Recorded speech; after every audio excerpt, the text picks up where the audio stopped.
தெய்வானை இன்னைக்கு ரொம்ப ரொம்ப நல்லா பேசினாங்க. ஆரம்பிக்கிற போதே ஒண்ணு சொன்னாங்க, நுங்கு வண்டி ஓட்டுபவர் தன் வண்டிக்கு தானே ராஜா என்று பேச ஆரம்பித்தார். இந்த ராஜாவை சொன்னாரு, நான் தான் இல்லைன்னு சொல்லிட்டேன்.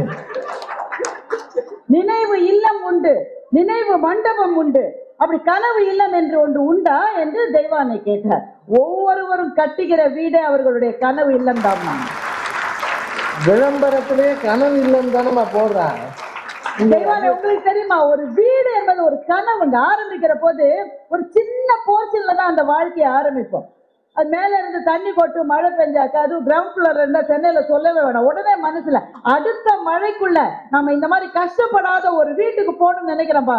ஒவ்வொருவரினுடைய வீடே கனவு இல்லம் தான் தெய்வானை. மழை பெய்கிற வரைக்கும் தெய்வானை சொல்றாங்க, ரீயூனியன்னா ரொம்ப சந்தோஷமா இருக்கான்.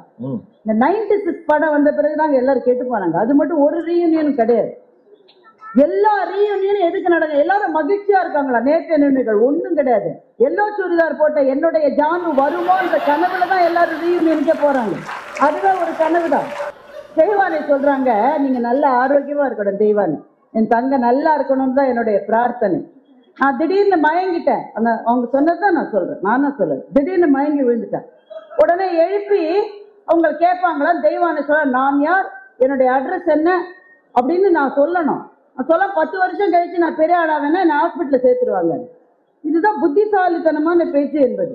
மயங்கி விழுந்த பிறகு எழுந்து உங்களுக்கு கான்சியஸ்னஸ் இருக்கான்னு பார்ப்பாங்க, உணர்வு இருப்பான்னு பார்ப்பாங்க.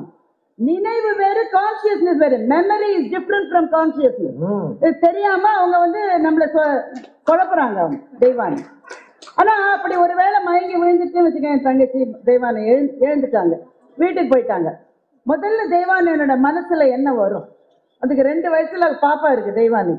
அந்த குழந்தைய பார்த்துட்டு தெய்வானை நினைப்பாங்க, இனியொரு தடவை நான் இப்படி மயங்கி விழுந்துடக்கூடாது, என் குழந்தைக்காகவாது நான் ஆரோக்கியமா இருக்கணும் அப்படின்னு நினைப்பாங்க. அதுவே ஒரு கனவு தானே தெய்வானை.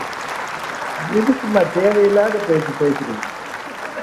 தெய்வானை பேசுற போது சொல்றாங்க, தாயின் புடவை, தந்தையின் கடிகாரம், இதெல்லாம் நாம பத்திரமா வச்சிருக்கோம், அந்த நினைவுகள் மகிழ்ச்சியை தரும்ல. தெய்வானே உங்களுக்கு தெரியாது, அது மகிழ்ச்சியை தருவது அல்ல, அது துக்கத்தை திரும்ப திரும்ப திரும்ப கிளறி விடுகிற நினைவுகள் தான். அது புடவை இருக்கிறது, அந்த புடவையை பார்க்கிற ஒவ்வொரு வினாடியும் இந்த புடவை எந்த தாயினுடைய மடியிலே இருந்ததோ அந்த தாய் இப்போது இல்லையே என்ற துக்கத்தை அது கிளறி விட்டு கொண்டே இருக்கிறது. அந்த நினைவுகள் புனிதமானவை, ஆனால் அது இனிமையானவை என்று எப்படி நீங்கள் சொல்லுகிறீர்கள்? எப்படிமா சொல்றீங்க?